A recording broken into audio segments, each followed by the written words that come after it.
Nerosit memberikan perlindungan 24 jam dari keluhan asam lambung.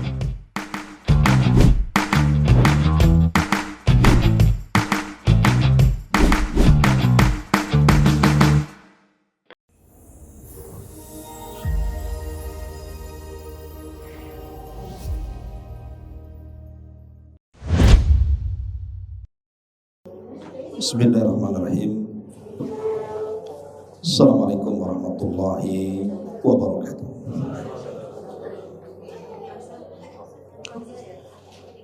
Bihamdillah wassalatu wassalamu ala rasulillah wa ala alihi wa sahbihi wa mawalah wa la hawla wa la quwata illa billahi wa ba'du. Alhamdulillah, di pagi menjelang siang ini kita bisa duduk bertalabul ilmi di Saung Sunda Sawargi. Tak lupa salawat dan juga salam kita hadiahkan kepada Rasul kita Nabi besar Muhammad sallallahu alaihi wa alihi wasallam. Hadirin dan hadirat yang dimuliakan Allah Subhanahu wa taala, karena akhir-akhir ini khususnya kita di Batam sering terjadi bencana alam, seperti baru terjadi kemarin angin, bahkan sampai kemarin malam juga, dan banyak mengalami kerusakan di mana-mana. Belum lagi kemudian berita gempa di beberapa tempat di negeri kita ini, sehingga pagi menjelang siang ini tema kita akan dikaitkan dengan peristiwa-peristiwa alam yang terjadi akhir-akhir ini, dan kita beri tema tentang asrat as-sa'ah, tanda-tanda kiamat yang berkaitan dengan musibah. Ma'asyiral muslimin wal muslimat rahimakumullah. Kita tahu bahwa para ulama membagi tentang tanda-tanda kiamat itu ada 3 macam. Ada yang disebut dengan asyratu as-sa'ah as-sughra. Kemudian yang kedua asyratu as-sa'ah al-wusta, dan yang terakhir asyratus sa'ah al-kubra. Jadi tanda kiamat itu ada 3 macam. Ada tanda kiamat yang disebut dengan tanda-tanda kiamat kecil. Ada yang disebut dengan tanda kiamat itu tanda-tanda kiamat sedang, dan ada tanda-tanda kiamat besar. Adapun rinciannya, tanda-tanda kiamat kecil adalah kematian. Jadi kalau salah seorang di antara kita meninggal, maka telah tegak kiamat kepadanya. Kata Nabi SAW dalam sebuah hadis yang sahih, "Idza mata ahadukum faqad qamat qiyamatuhu." Kalau meninggal salah seorang di antara kalian, berarti telah tegak kiamat kepadanya. Dan kematian itu lebih pasti dibandingkan kiamat besar. Bukan berarti kiamat besar tidak akan terjadi, terjadi dan pasti terjadi. Tapi kematian seorang muslim atau siapapun itu lebih pasti lagi. Kemudian yang kedua, ada yang disebut dengan tanda-tanda kiamat sedang, dan itu disyaratkan dalam sebuah hadis yang dikeluarkan ataupun yang diriwayatkan oleh Aisyah Ummul Mukminin radhiyallahu anha. Kana al-a'rab idza qadimu ala Rasulillah sallallahu alaihi wasallam sa'aluhu anis sa'ah. Jadi orang-orang Badui itu kalau mereka datang kepada Rasul, selalu yang ditanyakan kapan kiamat. Jadi orang-orang Badui kalau datang menemui Nabi sallallahu alaihi wasallam, pertanyaannya itu selalu nanya kiamat. Rasul, kapan kiamat? Fanadhara ila ahdathi insanin minhum. Maka Nabi SAW memandang di antara orang yang datang itu yang paling muda di antara mereka. Faqala, maka Rasul mengatakan, in ya ishhada lam yudrikhul haram. In ya ishhada lam yudrikhu al haram. Qamat alaikum sa'atukum. Jika anak ini hidup, maksudnya yang paling muda di antara orang-orang yang datang itu, jika anak ini hidup dan masa tua tidak datang kepadanya, maka telah terjadi kiamat kepada kalian. Apa maksudnya di sini?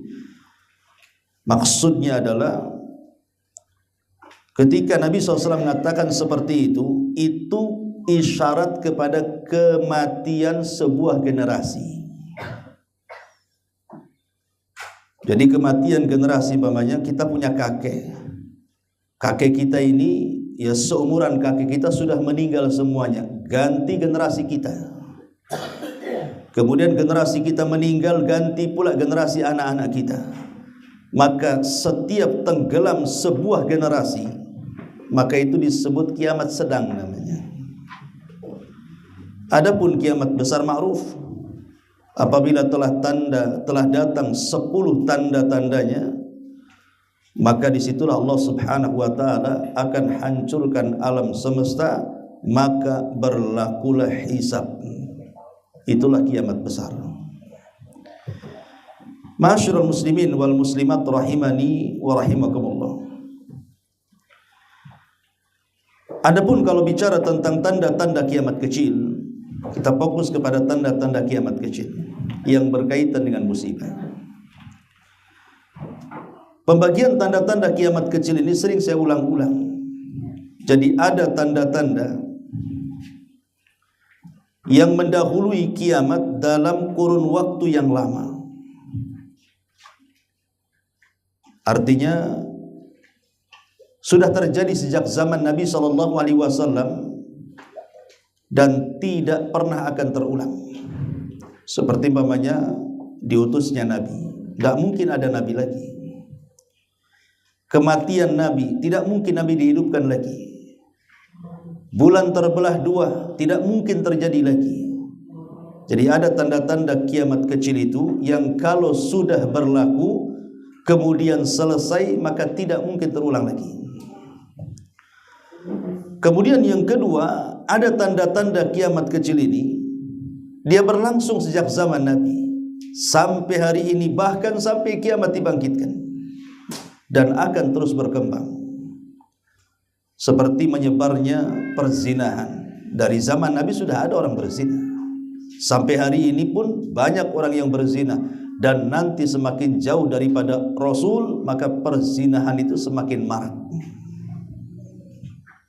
Orang yang tidak amanah sejak zaman Nabi sudah ada, sampai hari ini, bahkan sampai kiamat lebih berkembang lagi. Kemudian yang ketiga, ada tanda-tanda kiamat kecil itu belum berlaku.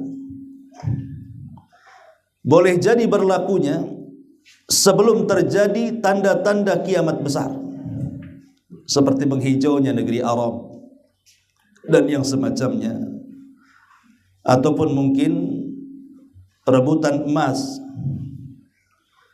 di sebuah gunung yang disebut dengan Efrat. Itu kan belum terjadi, dan ini terjadinya sebelum tanda-tanda kiamat besar. Tapi ada tanda-tanda kiamat kecil ini, dia berlaku di selang-seling tanda-tanda kiamat besar. Jadi dia nyelip di tanda-tanda kiamat besar, itulah muncul tanda-tanda kiamat kecil. Seperti hancurnya Ka'bah yang akan dihancurkan oleh seorang laki-laki jahat dari Yaman dari Habasyah, Ethiopia, namanya Dzu Suwaiqataini. Pemilik betis yang bengkok, Dzu Suwaiqataini itu. Dari negeri Habasyah. Karena sejak zaman dulu pun yang mau menghancurkan Ka'bah itu kan dari Habasyah, Ethiopia. Di zaman Rasul ada namanya, atau di zaman sebelum lahir Rasul ada namanya Abraha. Tapi tidak berhasil.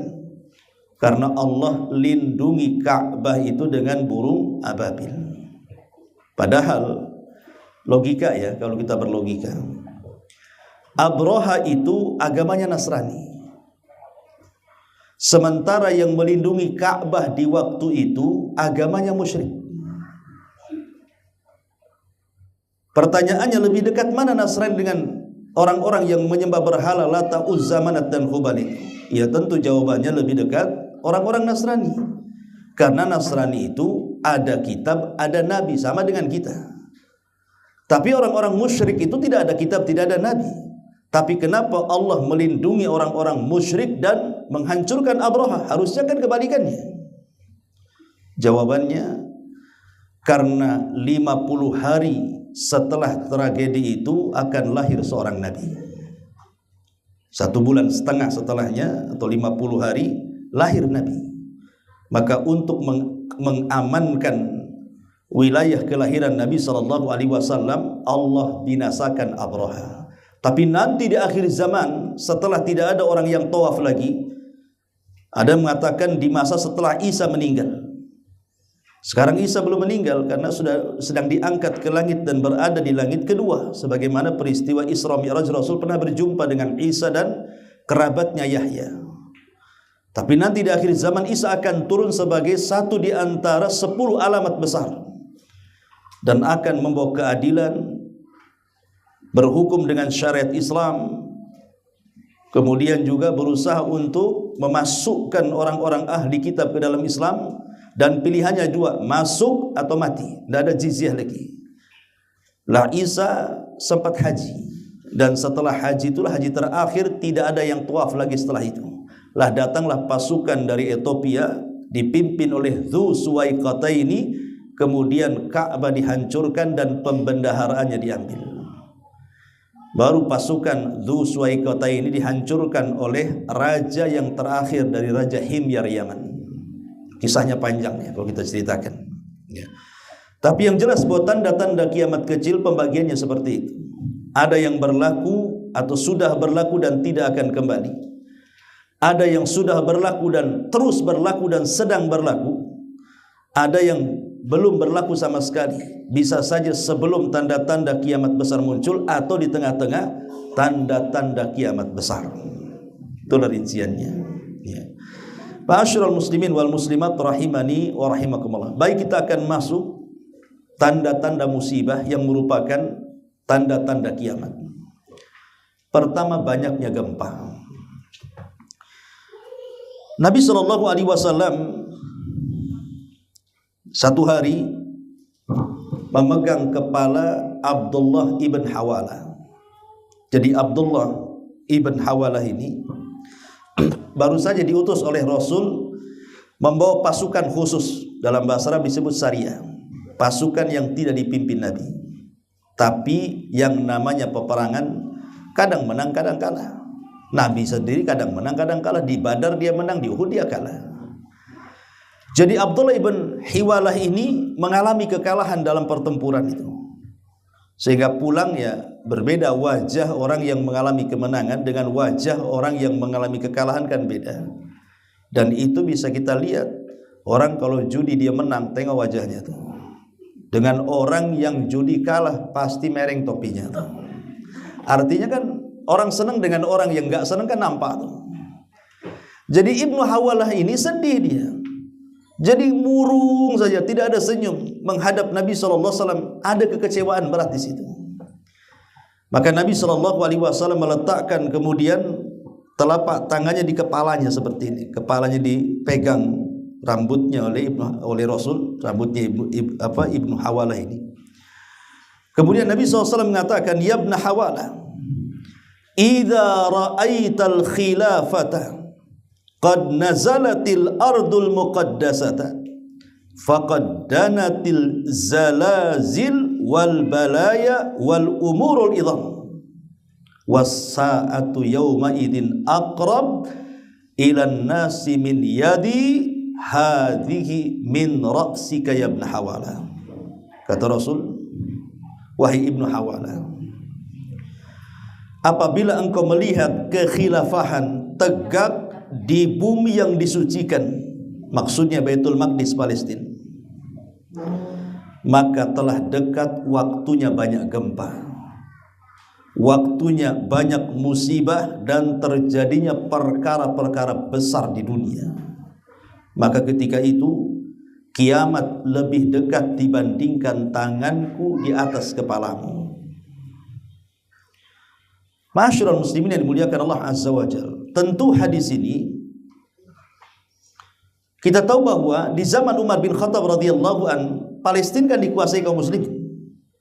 Ketika penyerangan dalam perang Qadisiyah, Umar bin Khattab berhasil menguasai Palestina, artinya pernah tegak khilafah di situ.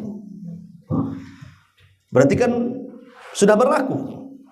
Walaupun kemudian Palestina lepas lagi ke tangan-tangan Nasrani, kemudian direbut lagi oleh kaum muslimin di zaman Abi Ayyub al-Ansari, Salahuddin al-Ayyubi afan.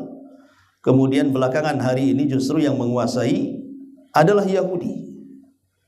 Tentu karena campur tangan Inggris dan sekutunya. Tetapi hadis ini menunjukkan bahwa di antara tanda-tanda kiamat adalah banyaknya gempa. Dan Nabi SAW juga mengatakan la taqumus sa'ah hatta tukthiraz zalazil, kata Rasul. Tidak mungkin tegak hari kiamat sampai terjadi gempa di mana-mana. Dan kita bisa saksikan di negeri kita kan. Mulai dahulu gempa Aceh sampai 7 skala Richter, kemudian di atas itu sampai terjadi tsunami. Kemudian di Lombok sampai terjadi gempa bumi yang meratakan satu kabupaten. Kemudian di Jogja. Kemudian sampai hari ini diramalkan Jawa akan tenggelam. Semacam. Ya. Kemarin juga sempat ada berita hoax kan di Batam itu, bahwa akan terjadi tsunami kan. Tapi bukan karena gempa, karena angin katanya. Rupanya sudah sibuk sana sini, mikir nih, bukit di Batam diratakan semua. Mau lari ke atas tuh kemana? Ke hotel lah sana yang paling tinggi itu. Atau paling selamat ya ke Jabal Uhud lah. Itu paling tinggi itu. Datang ke Jabal Uhud kalau ingin selamatkan itu. Itu paling tinggi karena tsunami cari tempat yang tinggi. Alhamdulillah rupanya beritanya hoax. Tetapi di sini kita lihat, oke lah berita hoax. Bukan berarti kemudian nggak mungkin Batam gempa. Kata siapa? Oh, yang menggempakan loh, bukan lempengan. Yang menggempakan itu Allah Subhanahu wa ta'ala. Allah itu kalau mau gempakan sebentar saja, karena bumi itu kan tentaranya. Di antara tentara-tentara Allah itu ya lautan, ya gunung, ya bumi, itulah tentara Allah. Kalau perintahkan tentaranya goyang, ya goyanglah dia. Walaupun tidak mesti harus lempengannya harus goyang dulu. Jadi inilah yang harus dipahami, jangan merasa aman dari makar Allah Subhanahu wa ta'ala. Ini yang pertama. Jadi di antara musibah yang merupakan tanda-tanda kiamat adalah banyaknya gempa. Satu. Yang kedua, di antara tanda-tanda kiamat juga banyaknya orang-orang yang ditenggelamkan ke dalam bumi. Bahkan sebagian mereka dirubah hati-hatinya, bukan lagi manusia tapi menjadi hati-hati binatang. Tidak punya rahmat kasih sayang sama sekali. Dan ini musibah. Disebutkan dalam hadis Aisyah radhiyallahu anha, Nabi SAW mengatakan, yakunu fi akhiril ummati khasfun wa maskhun wa qadhfun. Qalat, qultu ya Rasulullah, anuhliku wa fina salihun? Qala na'am idza dhahara al-hubsu.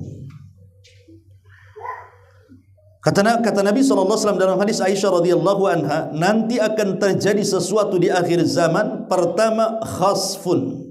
Khasfun itu kalau diarahkan ke langit artinya gerhana. Makanya ada istilah solat khusuf. Tapi kalau diarahkan ke bumi, khasfun itu artinya gempa. Terjadi gempa, lini, tanah bergerak atau apalah namanya, itu disebut khasfun. Tapi kalau ke langitnya maksudnya gempa. Ada solat kusuf pakai kaf, ada solat khusuf pakai kha, khasfun. Ya. Dan dua-duanya adalah musibah. Ketika terjadi gerhana umumnya, saya pantau ya 10 tahun ke belakang ini, kalau malamnya terjadi gerhana atau siangnya terjadi gerhana, tunggu saja. Tidak sampai 1 bulan ada saja bencana. Saya pun heran. Kalau ada gerhana malam nih, tunggu, jangan sampai 1 bulan. Nanti kita dengar berita macam-macam itu. Ada gempa, ada banjir, ada angin, macam-macam itu. Jadi betullah kalau kata Nabi SAW ketika sebagian para sahabat menyangka bahwa gerhana matahari total di zaman Rasul itu karena kematian Ibrahim putra Nabi. Kemudian Nabi meluruskan akidahnya orang-orang musyrik bahwa gerhana itu bukan karena kematian atau hidupnya seseorang, tetapi Allah sengaja menggerhanakan itu liyukhawwifu ibadah, untuk menakut-nakuti hambanya. Sebagaimana Allah juga mengatakan wa manursilu bil ayati illa takhwifa. Kami tidak mengutus tanda-tanda kami itu kecuali untuk menakut-nakuti. Boleh jadi mungkin hamba yang ditakut-takuti itu tak takut dia. Jadi Allah kirim gerhana loh untuk sinyal ditakut-takuti, tapi yang ditakut-takuti tak takut tuh masalahnya. Malah selfie pula dengan gerhana, coba kan. Ada gerhana apa gitu ya kan? Itu sampai betul-betul dijadikan tempat rekreasi itu. Auzubillah kan itu. Allah sedang nakut-nakuti, makanya Rasul saking takutnya nyuruh kita sholat, nyuruh kita zikir, nyuruh kita sedekah. Saking takutnya Rasul disangka kiamat. Ya. Maka kalau ada terjadi gerhana, tanamkan perasaan takut, karena Rasul aja menyangka itu mau kiamat itu. Tapi kalau khasfun diarahkan ke bumi artinya az-zalazil, ya, gempa di mana-mana. Ini yang pertama. Yang kedua wa qadhfun. Wa qadhfun. Qadhfun itu artinya hujan batu. Masa ada hujan batu? Hujan air lah Ustaz, masa batu? Bisa saja hujan kan sesuatu yang jatuh dari langit. Bisa saja batu itu dibawa oleh angin, seperti kemarin angin tuh. Saya kemarin tuh ada hujan kencang dibawa angin, batu bisa kemana-mana tuh. Saya kapan bulan tuh di Padang itu yang banjir besar gitu ya, sampai batu gede-gede itu guling kemana-mana tuh kan. Angin kencang disertai hujan deras tuh. Persis seperti kemarin Batam tuh. Coba bayangkan, semua bisa terbang tuh. Sampai atap di sini kan, Masjid Raya ini sampai bengkok kan gitu kan. Nah itu pakai arsitek bukan kaleng-kaleng itu yang buat tuh. Itu saja bisa bengkok tuh. Macam mana arsitek yang kaleng-kaleng itu terbang lah atap tuh. Nah ini lihat bagaimana, ini bagian daripada qadfun namanya. Qadfun itu apapun yang melayang ke bumi kemudian jatuh apapun yang melayang dari langit kemudian jatuh ke bumi itu disebut qadfun namanya. Dan ini musibah juga gitu kan. Dan ini tanda-tanda kiamat. Kemudian wa maskhun. Maskh ini memang apakah dibawa kepada makna hakikat, apakah dibawa kepada makna majaz? Sebagian para ulama mengatakan maskhun itu ya makna hakikatnya di mana orang itu dirubah menjadi binatang. Sampai saya baca kitab Al-Imam Ibnu Hazm Al-Zahiri dalam kitabnya. Di zaman dia menceritakan tentang seorang laki-laki yang menentang hadis Nabi SAW tidak boleh mendahului imam dalam salat. Karena Rasul mengatakan siapapun yang mengangkat dalam ruku atau sujud sebelum imam, maka takutlah kepalanya dirubah menjadi keledai. Kan begitu riwayatnya. Jadi orang ini menentang hadis ini. Mana ada kalau mendahului imam akan dibuat jadi keledai kepalanya kata. Jadi dengan sombongnya dia mempraktekkan. Kata Imam Ibnu Hazm, betul-betul dibuat jadi keledai itu mukanya. Ini terjadi di zaman Ibnu Hazm rahimahullah taala. Dan ini semakna dengan kisah Ashabus Sabti dalam Quran. Ketika Allah Subhanahu wa taala mengatakan kunu qiradatan khasiin, jadilah kalian kera-kera yang dihinakan. Maka Ashabus Sabti itu yang mencoreng kehormatan hari Sabtu, maka mereka kemudian dikutuk menjadi kera selama 3 hari, kemudian diwafatkan, dibinasakan karena azab. Artinya mungkin orang itu dirubah menjadi binatang.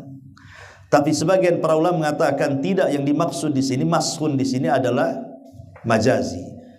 Jadi yang dirubah itu watak, karakter dan sifatnya.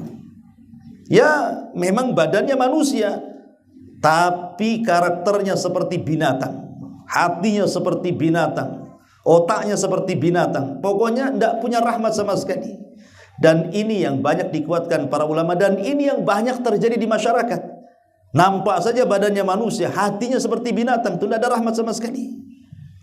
Di mana sifat binatang itu kan macam-macam. Kalau binatang buas, ya suka nerekam, ya mungkin itu kinayah daripada orang kuat menindas orang lemah.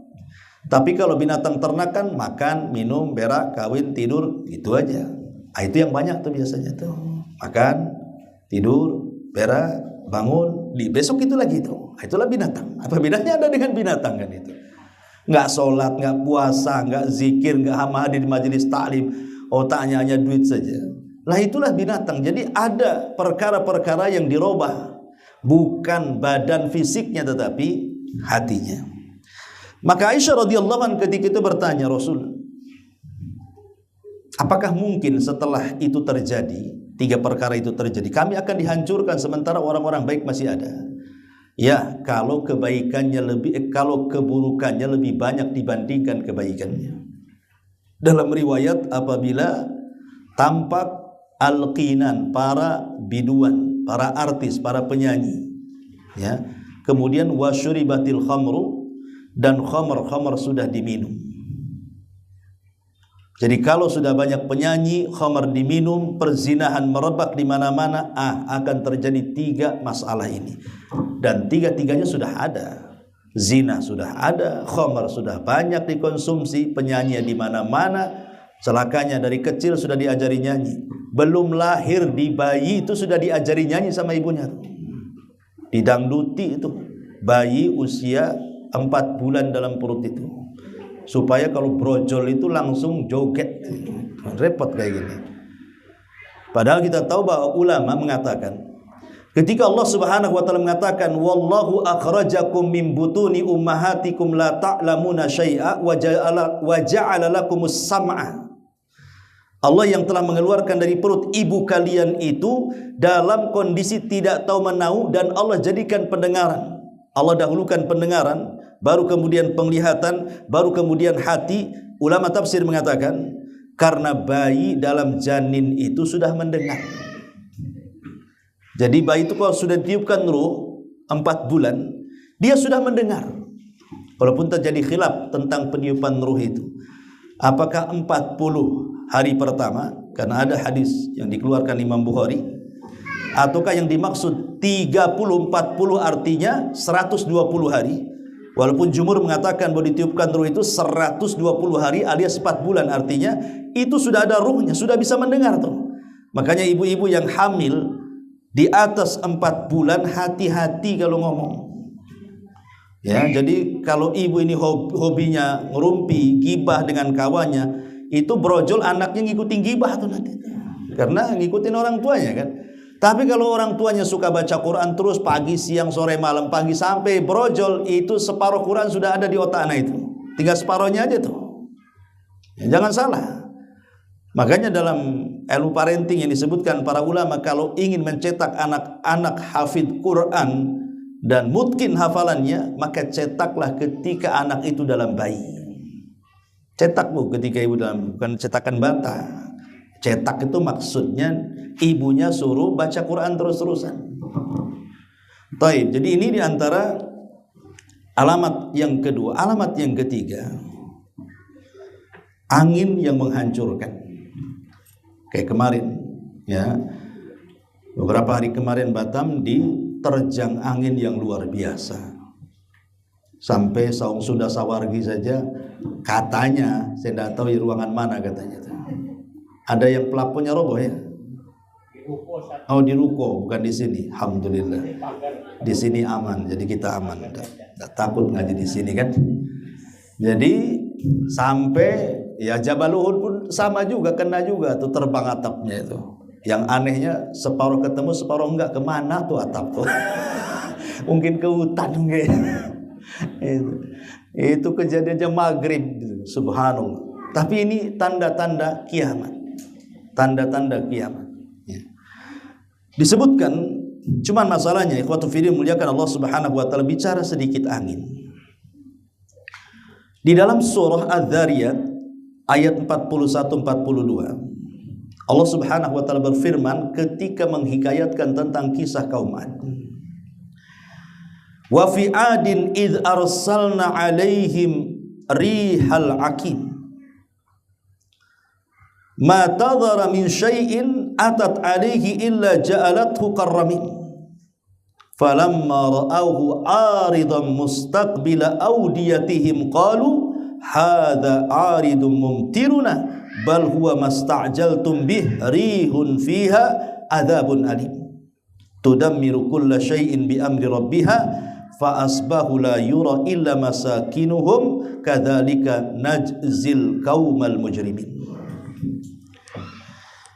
Nabi sallallahu Allah Subhanahu wa taala berfirman, dan juga pada kisah kaum Ad ketika kami kirimkan kepada mereka angin yang membinasakan. Asal angin itu sebenarnya rahmat, ikhwan. Tetapi ada angin-angin yang membinasakan. Angin rahmat contohnya angin di pagi hari itu angin rahmat, yang disebut dengan angin soba. Kata Nabi SAW, nusirtu bis soba wa uhlikatil adu biddabur.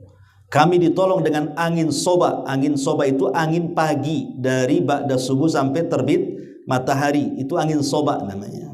Kalau ada angin itu angin soba tuh. Aku ditolong dengan angin soba, kata Rasul. Tapi kaum Ad dihancurkan dengan angin sore. Lah angin soba ini bermanfaat rahmat. Makanya kata Imam Ibnul Qayyim rahimahullahu ta'ala, dianjurkan kalau memang cuaca bagus gitu ya, tidak hujan, cuacanya ya memang bagus, buka tuh pintu jendela biar masuk angin ke dalam rumah tuh. Itu angin berkah. Makanya kenapa Imam Ibnul Qayyim mengatakan siapa yang tidur atau membiasakan tidur setelah subuh, maka akan dijauhkan keberkahan dalam kehidupannya. Karena Rasul mengatakan, Allahumma barik li ummati fi bukuriha. Ya Allah, berkahi umatku di waktu paginya. Tapi ada angin itu yang mencelakakan. Contohnya di kisah kaum Ad. Jadi ketika kaum Ad itu diutus kepada mereka, Nabiullah Hud alaihi salam diajak kepada tauhid, mereka menentang. Akhirnya diazab oleh Allah dengan kekeringan bertahun-tahun, tidak turun hujan. Sekali Allah kirimkan angin, membawa awan hitam, disangkanya akan hujan. Ceritanya itu. Tahu-tahu kemudian ketika semua orang kepanasan dalam rumah, mereka melihat ada awan hitam, semua keluar menuju awan hitam itu. Mereka tidak tahu di balik awan hitam itu ada angin yang akan menyerap mereka dari bawah dan diterbangkan ke langit. Betul, ketika sudah berkumpul di bawah awan, tiba-tiba datang petir, datang angin, semua orang yang di bawah itu diangkat. Dan itu 7 hari 8 malam di atas itu. Ya. 7 malam 8 hari, sab'ata layalin wa thamaniyata ayyamin khusuma. Jadi sampai 7 malam 8 hari di atas loh ya, diputar-putar angin gak turun-turun. Ini kaum Ad ini kan ngeri, ikhwatu fiddin, coba gak turun-turun di atas selama sepekan, coba diputar sampai mati di atas, kemudian habis itu dihempas lagi sampai Allah mengatakan ka'ajazin nakhli, seperti tunggul kurma yang dilempar dari ketinggian menancap di bumi itu. Itu azabnya kaum Ad. Makanya di sini Allah mengatakan, dan juga pada kisah Ad ketika kami kirimkan kepada mereka angin yang membinasakan. Angin itu tidak membiarkan satu pun yang dilaluinya, melainkan dijadikannya seperti serbuk. Maka tatkala mereka melihat azab itu berupa awan yang menuju kepada lembah-lembah mereka, berkatalah mereka, inilah awan yang akan menurunkan hujan kepada kami.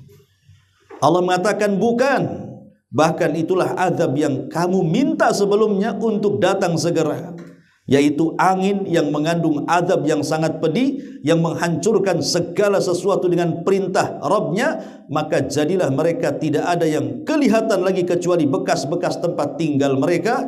Demikianlah kami berikan balasan kepada orang-orang yang melakukan dosa. Jadi angin ini terkadang menjadi azab. Makanya kenapa kalau ada angin kencang, di situ ada adab-adab yang harus dipahami. Apalagi angin itu disertai dengan hujan. Maka ada doa ataupun ada adab-adab yang harus dipahami. Ya, secara singkat mungkin ada 7 adab yang harus dipahami. Pertama, ketika ada angin kencang kayak kemarin itu, hujan, angin ini sudah membahayakan, suaranya pun menakutkan tuh. Pertama, kata Nabi SAW, tanamkan perasaan takut. Karena angin disertai hujan dan bisa membinasakan siapapun, itu tanda kuasa Allah sedang menakut-nakuti hambanya. Karena tidak mungkin Allah menciptakan hal itu kecuali karena dosa-dosa yang dilakukan hambanya. Boleh jadi Batam sudah terlampau banyak dosanya, makanya dikirim azab seperti itu. Maka tanamkan takut. Yang kedua, baca doa. Ketika ada angin itu kan baca doa. Apa doanya? Allahumma inni as'aluka khairaha wa khaira ma fiha wa khaira ma ursilat bihi wa a'udzubika min syarriha wa syarri ma fiha wa syarri ma ursilat bihi. Apa artinya? Ya Allah, aku memohon kepadamu kebaikan angin ini, kebaikan yang dibawa angin ini, dan kebaikan angin yang kau utus kepada kami ini. Ya Allah, aku berlindung kepadamu dari keburukan angin ini, keburukan yang dibawa angin ini, atau keburukan yang engkau utus dalam angin ini kepada kita. Segera kalau nampak angin ini membahayakan, maka berdoalah seperti ini. Allahumma inni as'aluka khairaha wa khaira ma fiha wa khaira ma ursilat bihi wa a'udzubika min syarriha wa syarri ma fiha wa syarri ma ursilat bihi. Hafal ya. Hafal. Yang hafal dapat akwa. Enggak apa-apa, diulang-ulang aja. Ya, sambil pulang dari sini diulang-ulang saja. Nanti hafal kok insyaallah. Ustaz, bagaimana kalau angin yang dari kipas angin itu? Bukan, ini kalau ada angin yang membahayakan maksudnya, maka baca doa ini. Kemudian yang ketiga, kalau angin disertai hujan, tiba-tiba habis angin kencang datang pula hujan, maka segera kita berdoa juga. Doanya Allahumma sayyiban nafi'an. Ya Allah, semoga hujan yang kau berikan kepada kami ini ada manfaat di dalamnya. Kemudian setelah itu memperbanyak doa, karena kalau sudah ada angin turun hujan, itu waktu doa mustajab itu. Jangan diam saja. Berdoa kepada Allah, minimalnya berdoa kebaikan. Jangan sampai hujan ini atau angin yang datang ini dalam bentuk musibah.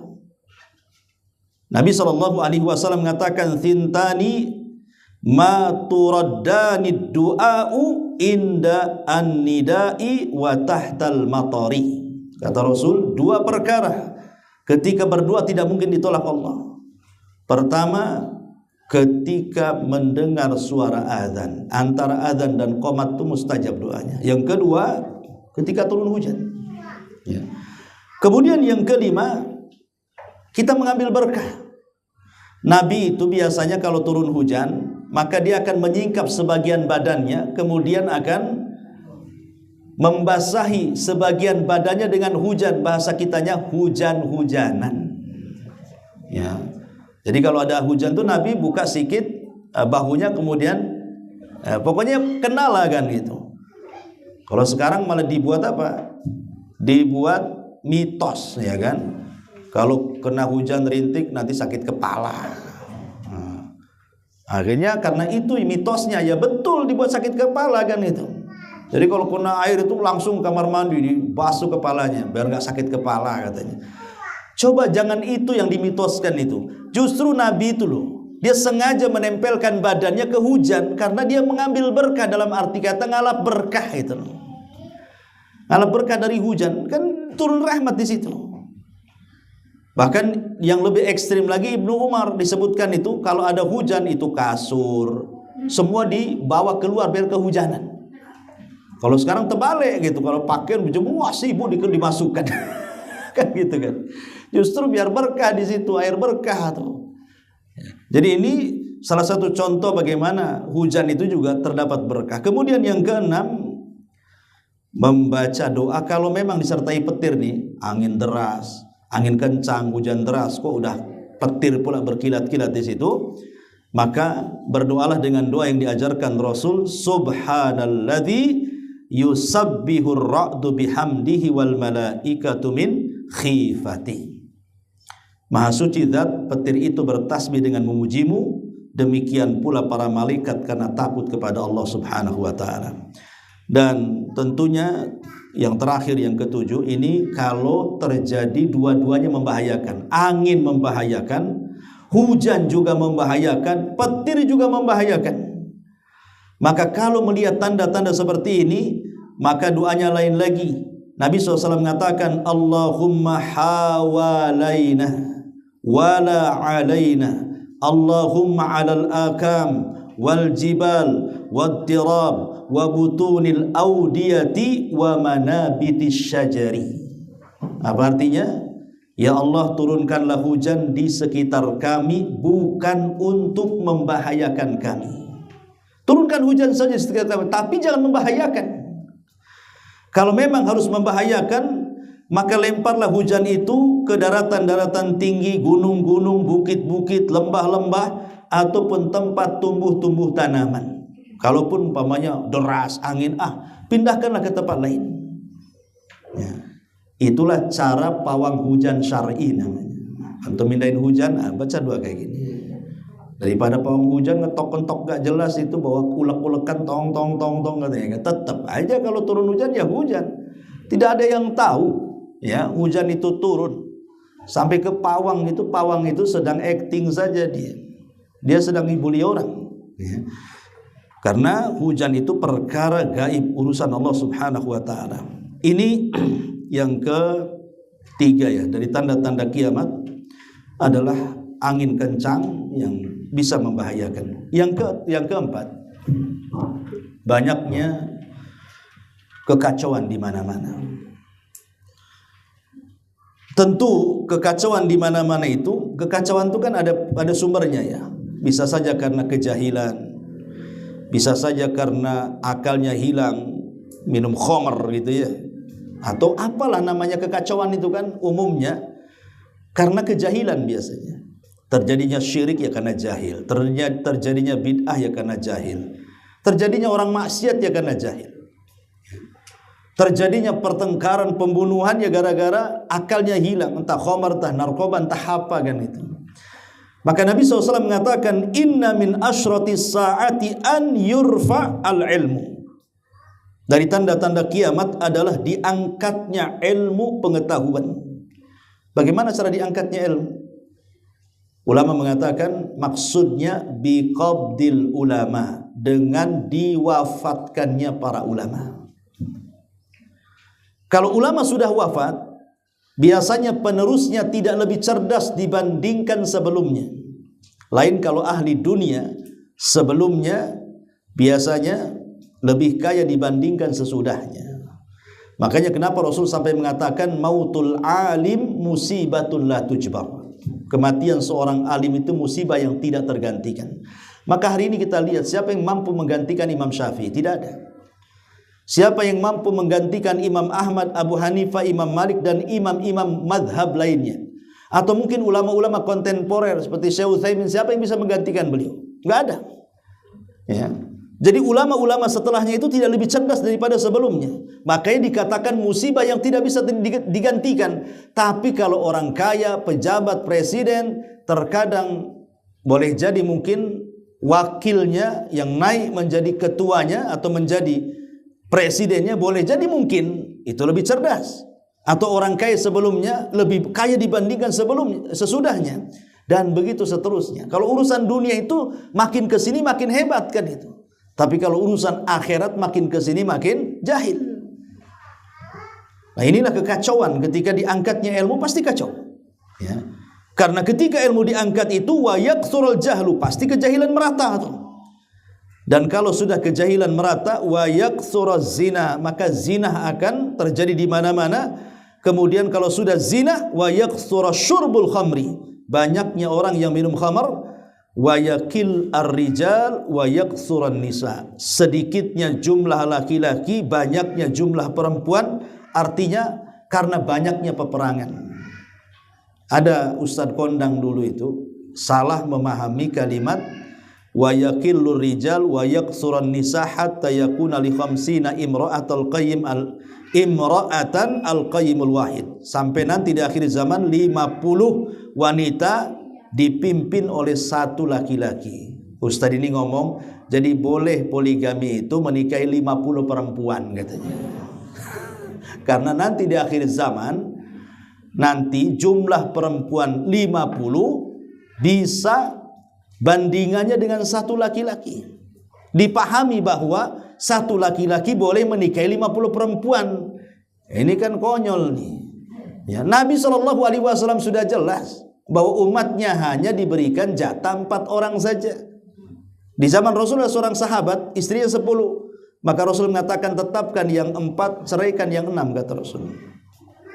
Ya, jauh sekali. Nafkahi satu orang aja megap-megap mau 50 orang. Apa nggak mati berdiri itu? Ya. Jadi kalau mentafsirkan itu lihat tafsir ulama. Jangan tafsir yang keluar dari akal dia. Cocok logi namanya. Ya. Intinya bahwa kalimat sedikitnya laki-laki dan banyaknya perempuan itu menunjukkan inilah kekacauannya karena banyak peperangan. Ya. Baik perang orang kafir dengan orang kafir, orang muslim dengan orang muslim dengan orang kafir, itu sudah terjadi di belahan-belahan dunia ini. Sampai hari ini saja perang Rusia, perang Palestina, belum lagi negara Yaman dan begitu seterusnya kan, perang, ada yang perang saudara, ada yang jelas musuhnya, ada yang tidak jelas musuhnya, dan itu tanda-tanda kekacauan tuh. Karena betul kalau Hudzaifah ibnul Yaman ketika ditanya oleh Umar bin Khattab radhiyallahu an, ketika bertanya fitnah yang tidak mungkin dihentikan sampai kiamat dibangkitkan, karena fitnah ini seperti gelombang yang sangat besar. Maka Hudzaifah mengatakan fitnah itu tidak akan terjadi wahai Amirul Mukminin selama pintunya tidak pecah, katanya. Kata Umar, apa yang dimaksud pintu tidak pecah itu? Kemudian Hudzaifah mengatakan, engkaulah pintunya. Selama engkau hidup aman, tapi kalau kau sudah mati nggak akan aman lagi. Betul, ketika Umar meninggal justru terjadi pembunuhan kepada siapa? Utsman. Utsman dibunuh. Yang bunuh bukan orang kafir, orang Khawarij, orang Islam atas nama Quran. Jadi yang membunuh Utsman itu loh, di lehernya dikalungkan Quran. Kemudian dia mengatakan inna hadza, maksudnya inna hadza itu sesungguhnya ini Quran. Ya, amara bihadza, memerintahkan dengan Quran. Anaktula bihadza, untuk membunuh karena Quran. Coba bayangkan. Jadi mereka ketika membunuh Utsman ngomong begitu. Sesungguhnya ini Quran memerintahkan untuk membunuh Utsman dengan cara yang disesuaikan dengan Quran. Nauzubillah. Ya. Membunuh Utsman atas nama Quran.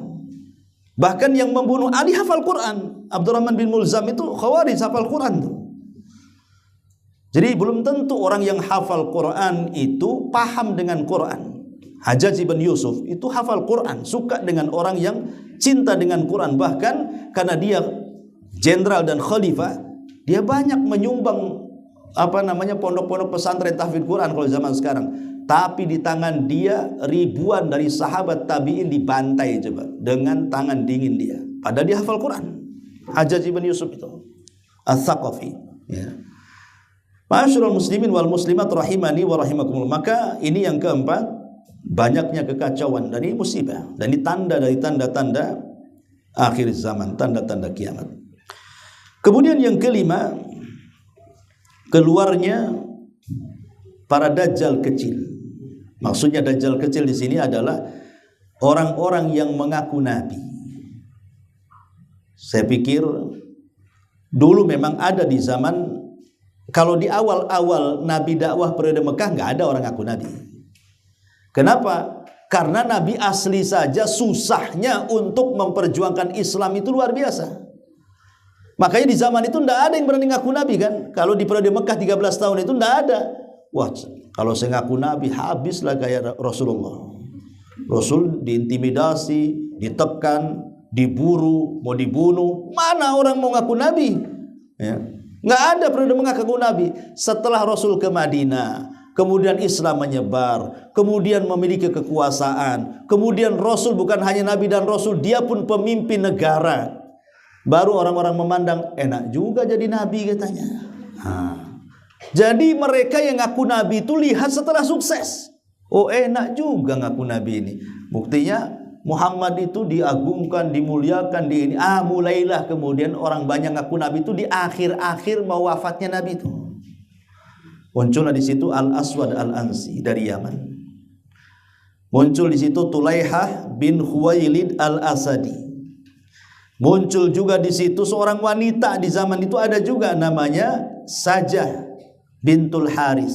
Itu nabi wanita tuh di zaman itu.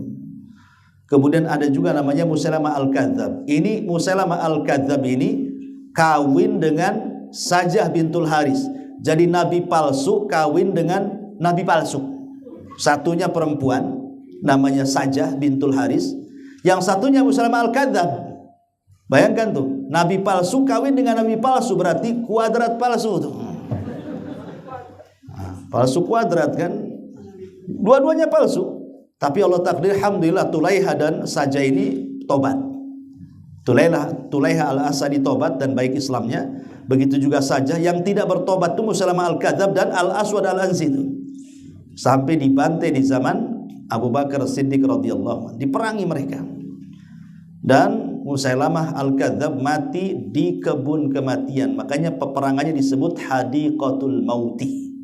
Peperangannya itu disebut Hadiqatul Maut, kebun kematian. Karena Musailamah dikepung di situ oleh tentara Khalid. Kemudian ya dibantailah dalam kebun itu. Makanya perangnya disebut Hadiqatul Maut ketika menyerang Musailamah Al-Kadzab di Yamamah. Ya. Ma'asyiral muslimin wal muslimat rahimani wa rahimakumullah. Jadi yang ngaku nabi ini zaman Rasul sudah ada. Saya pikir yang ngaku nabi itu orang-orang Arab gitu ya. Enggak juga. Ya. Orang Jawa juga ada yang ngaku nabi. Orang Sunda ada. Namanya Cecep. Asyhadu anna Cecep Rasulullah katanya. Syahadatnya. Ada dulu namanya siapa namanya itu? Yang ngaku nabi itu. Musaddiq kan gitu. Banyaklah ngaku nabi Indonesia ini. Betul kata orang Arab itu, likulli sakitin lakit, setiap yang jatuh ada yang mungut, setiap ajaran sesat ada aja pengikutnya. Nggak di alam gaib, enggak dalam nyata, alam gaib pula pengikutnya. Para buzzer dan netizen itu. Jadi pengikut juga mereka. Di alam nyata nggak ada yang ngikuti, di alam gaib diikuti orang. Coba bayangkan.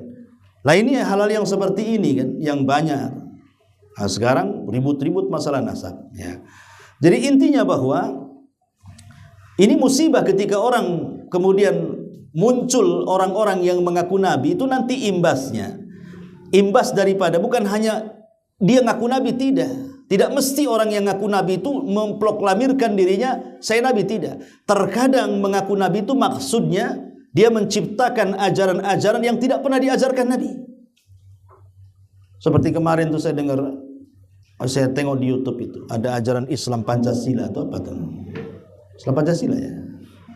Yang katanya Islam kami berbeda. Kalau Islam di luar itu mengejar sorga, kami tolak sorga katanya. La ilaha illallah.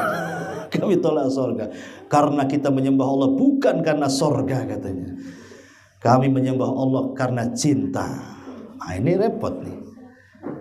Kita ini loh disuruh mengharap sorga. Wa idza sa'altumullaha fas'alul firdaus al-a'la. Kalau kau minta sorga, kata Rasul. Artinya disuruh kita minta sorga. Dan Rasul mengajarkan, Allahumma inas'alukal jannah. Ya Allah, aku minta kepadamu sorga. Bahkan dalam Quran itu Asiyah bintu Muzaim, istrinya Fir'aun, ketika mau mati itu dilempar Fir'aun dari ketinggian, doanya apa? Rabbi ibnili indaka baitan fil jannah. Ya Rabb, bangunkan untukku istana di sorga. Ini Quran yang mengatakan seperti itu. Dia tak mau sorga pula, ini gimana ceritanya? Ya, makin ke sini ya makin ke sono jadinya. Makin gak jelas jadi Islam itu kan. Macam-macam Islam. Inilah Islam itu. Sekarang banyak Islam ya Islam. Nggak usah dikasih embel-embel. Jadi ini juga musibah ya. Musibah yang kelima. Dan termasuk tanda-tanda kiamat. Kemudian yang keenam, ya, munculnya beragam fitnah. Ya, fitnah itu dari kesyirikan, kekufuran, murtad, bid'ah, maksiat. Pokoknya merebak di mana-mana, itu disebut fitnah. Nabi SAW mengatakan, inna baina yadayi sa'ati fitanan kakita'il laylil mudlim. Yusbihu ar-rajulu fiha mu'minan wa yumsi kafira, wa yumsi mu'minan wa yusbihu kafira. Al-qa'id fiha khairum minal qa'im, al-qa'imu fiha khairum minal mashi, al-mashi fiha khairum minas sa'i. Kemudian kata Rasul, fakassiru kissisikum wa qatti'u awtarakum wadribu suyufakum bil hijarati fa in dakhala ala ahadikum baitahu falyakun ka khairi ibni adam, ka khairi ibnai adam. Nabi SAW mengatakan, sesungguhnya menjelang datangnya hari kiamat akan terjadi banyak fitnah, dan sekarang sudah terjadi. Kekufuran, kesyirikan, orang murtad merajalela, terutama di Batam ini, subhanallah kan. Orang murtad itu kayak kacang goreng, kayak biasa saja. Ada orang kita nikah sama orang non muslim, entah orang Singapura, entah orang Australia, entah orang mana, orang-orang sana lah, orang luar kan. Hanya karena memandang kekayaan, rumah di Sukajadi, mobil megah, berani dia menanggalkan KTP Islam tuh. Ya memang Islamnya sudah KTP, ya KTP-nya ditanggalkan. Ya, sebab kalau Islam beneran itu pasti nggak mungkin ditanggalkan, karena Islam KTP, ya KTP kan bisa tembak tuh. Ya. Jadi ini yang terjadi. Kok bisa loh orang menggadaikan akidah dengan dunia itu? Tak masuk di akal.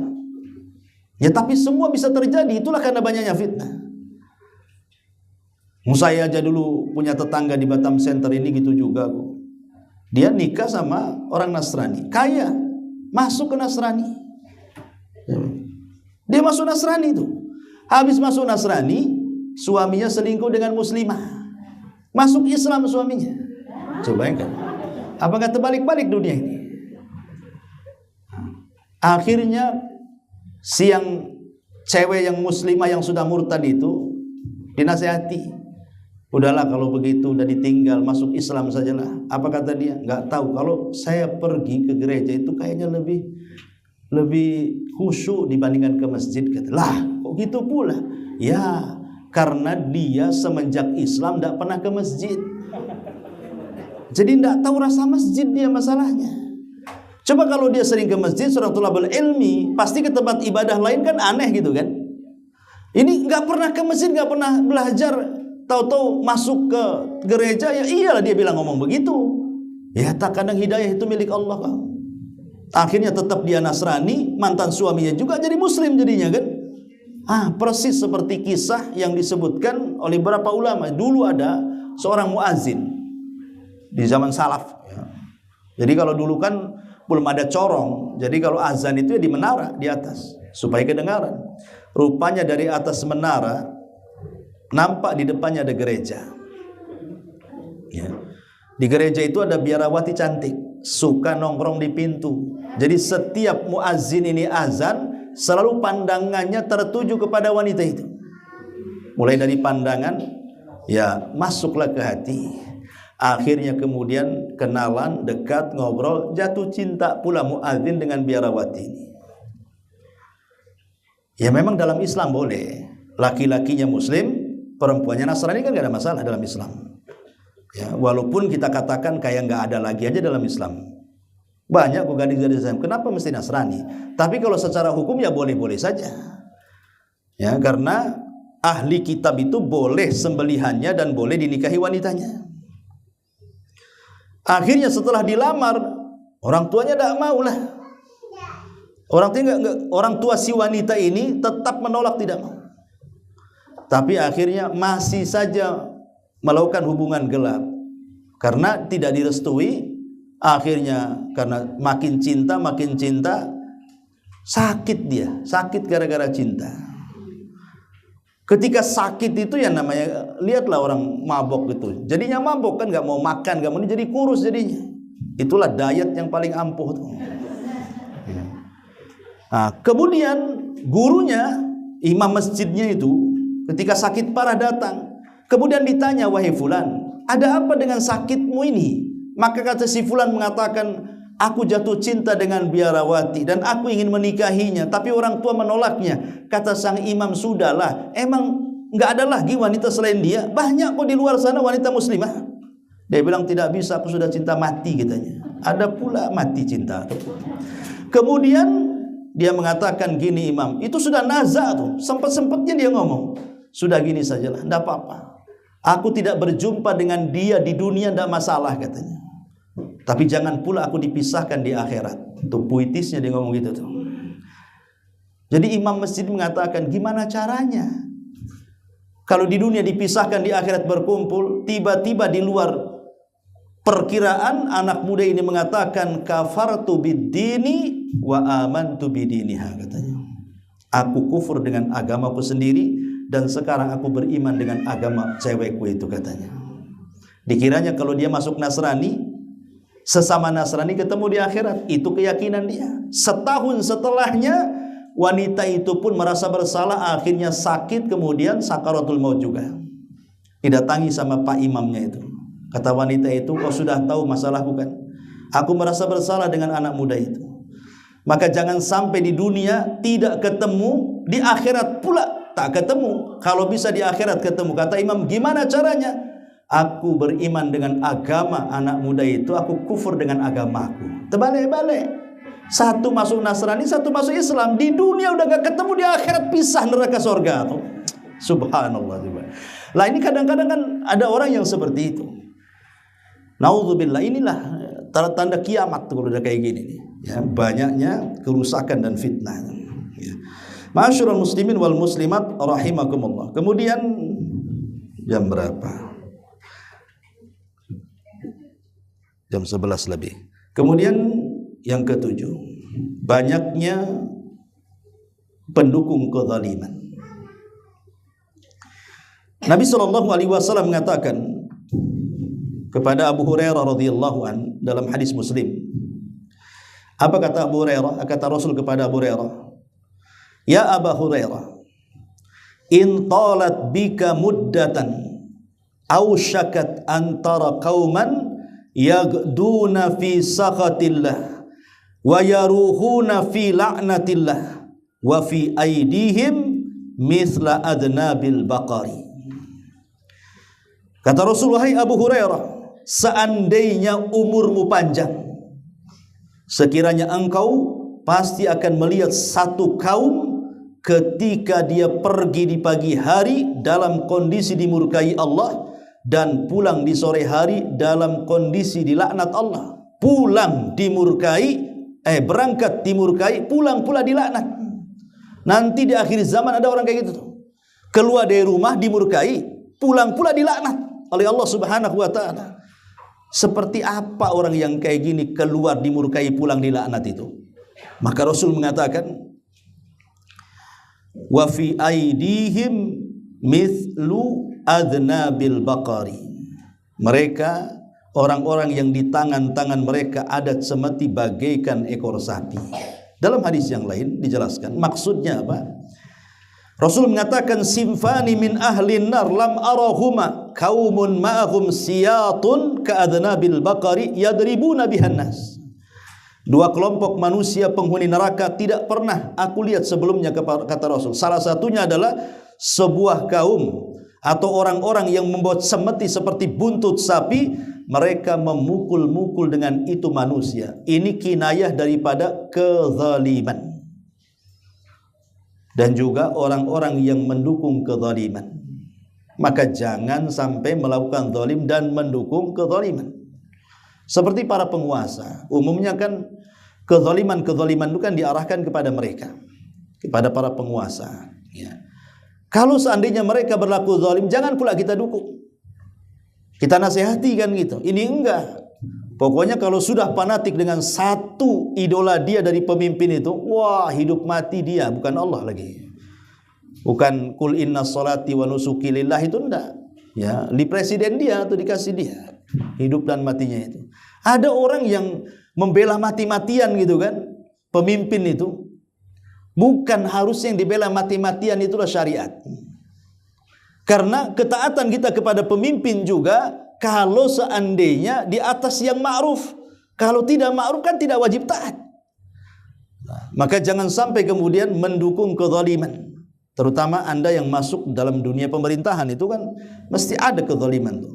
Jangan dukung kezaliman-kezaliman karena itu tanda-tanda dari tanda-tanda kiamat besar. Termasuk juga yang nomor 8, fenomena menyebarnya kesyirikan di mana-mana. Nabi SAW mengatakan, "Idza wudi as-saif fi ummati lam yurfa anha ila yaumil qiyamah." Jika umatku pedang telah diletakkan, maka tidak akan pernah diangkat darinya sampai kiamat dibangkitkan. Wala taqumu sa'hatta talhaqu qabail min ummati bil musyrikin. Dan tidak mungkin tegak hari kiamat, kata Rasul, hingga beberapa kabilah dari umatku mengekor kepada orang-orang musyrik.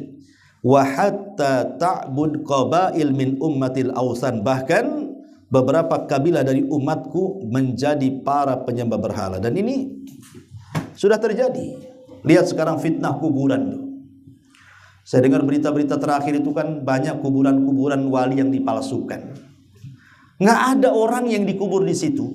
Cuman dibuat, kemudian ditulisi wali fulan. Untuk apa coba di situ? Supaya manusia ziarah ke situ, tabaruk di situ, minta-minta di situ. Kira-kira yang minta di situ kaya nggak? Nggak kaya. Yang kaya itu yang jaga kubur itu. Karena infaknya diambil dia. Kan masuk kuburan pakai infak, itu bisnis kuburan itu. Jangan salah. Sekarang yang paling cepat dapat uang itu bisnis kuburan. Ya, bisnis kuburan paling cepat tuh. Mau berapa saja, itu saya lihat di YouTube tuh karungan loh. Saya baru lihat ada orang bawa duit pakai karung itu. Itulah di bisnis kuburan itu. Rupanya setelah adalah, ya kita berterima kasih, adalah sebagian orang yang mengorbankan waktunya. Di antara saudara-saudara kita kaum muslimin, mereka menelisik rupanya keberadaan kuburan itu. Ternyata memang 100% nggak ada orangnya, itu kubur-kuburan. Ya. Bukan kuburan, kubur-kuburan. Kayak mobil-mobilan. Ya, kurang lebih lah kan. Bukan kubur beneran. Nggak ada orangnya, coba bayangkan. Tapi itu ditulis wali panjang namanya. Ya. Kemudian sedikit-sedikit ada embel-embel Habib Fulan, Habib Fulan. Supaya kesannya bahwa ini kuburan ini dari keturunan Nabi gitu maksudnya. Kan itu magnetnya di situ tuh. Magnetnya di situ kan. Ini turunan Nabi sampai ke Mekah kan itu ya. Ya kalau turunan sini ya kurang lah kan gitu. Kalau kiai atau apa kurang. Tapi kalau udah Habib itu kan masyarakat kadang-kadang yang kurang akidahnya, yakin saja mereka, percaya saja.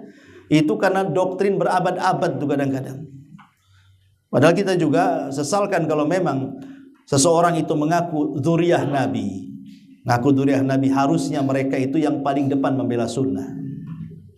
Itu kan kakeknya. Kalau mereka mengaku Rasul itu kakek mereka kan, harusnya mereka yang membela sunnah. Kenapa yang bela sunnah orang-orang yang tidak mengklaim dirinya habaib kan?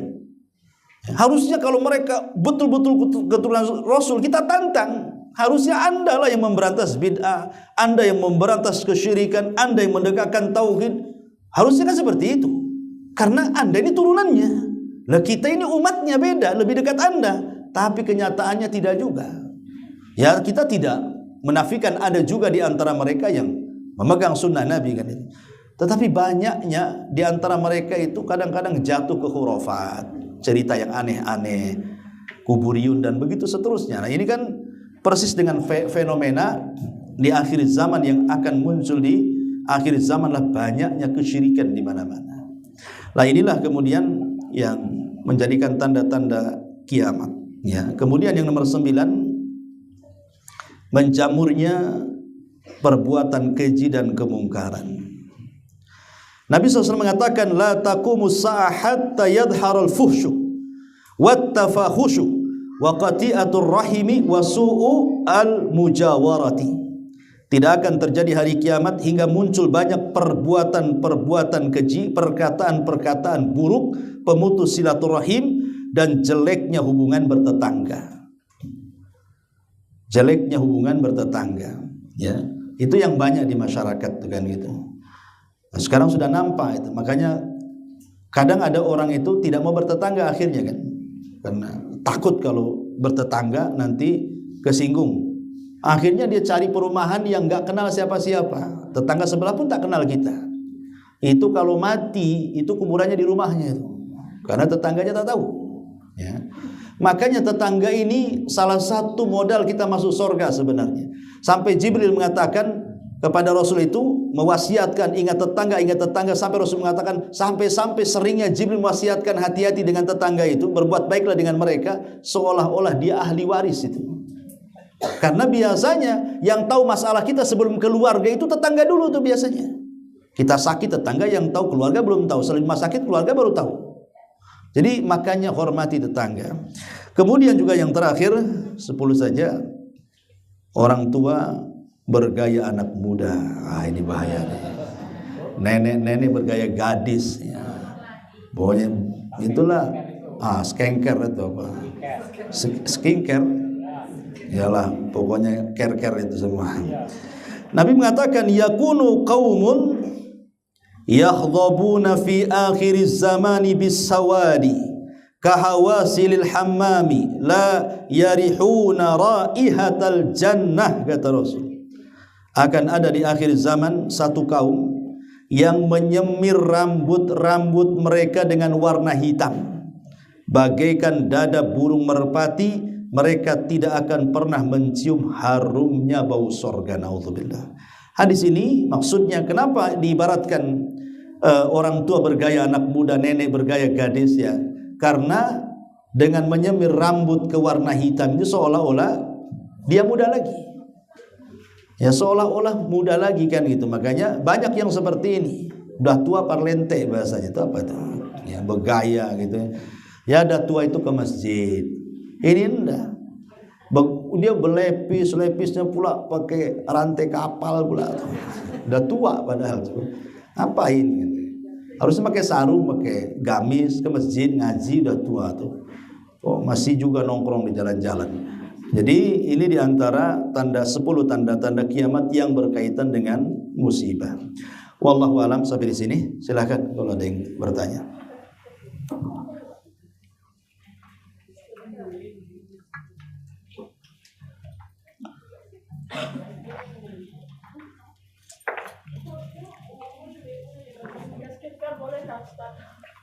Skincare boleh lah, nggak apa-apa, tapi bukan untuk kearisan, ya. Maksudnya untuk suaminya. Ustaz, saya tak punya suami. Nggak usah, nanti itu sama goda orang namanya.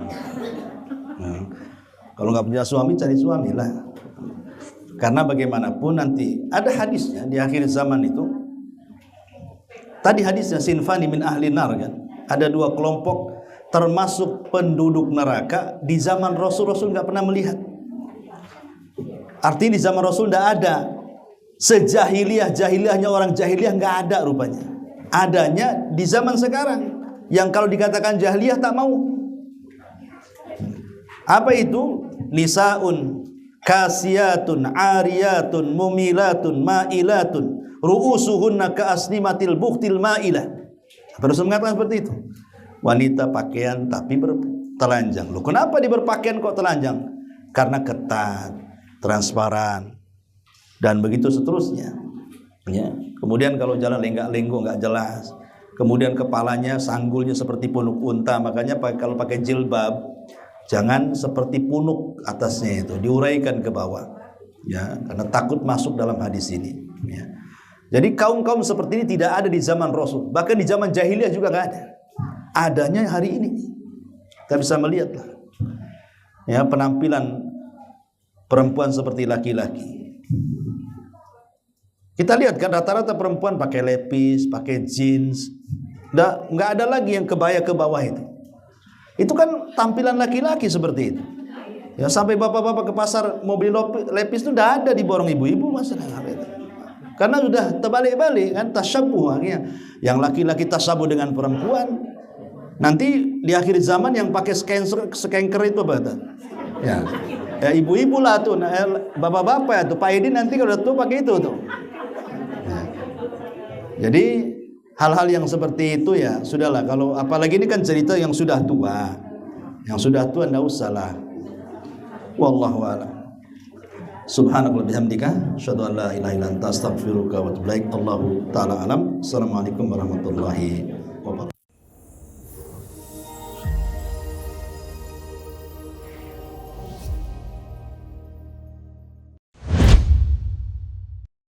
Nerosit memberikan perlindungan 24 jam dari keluhan asam lambung.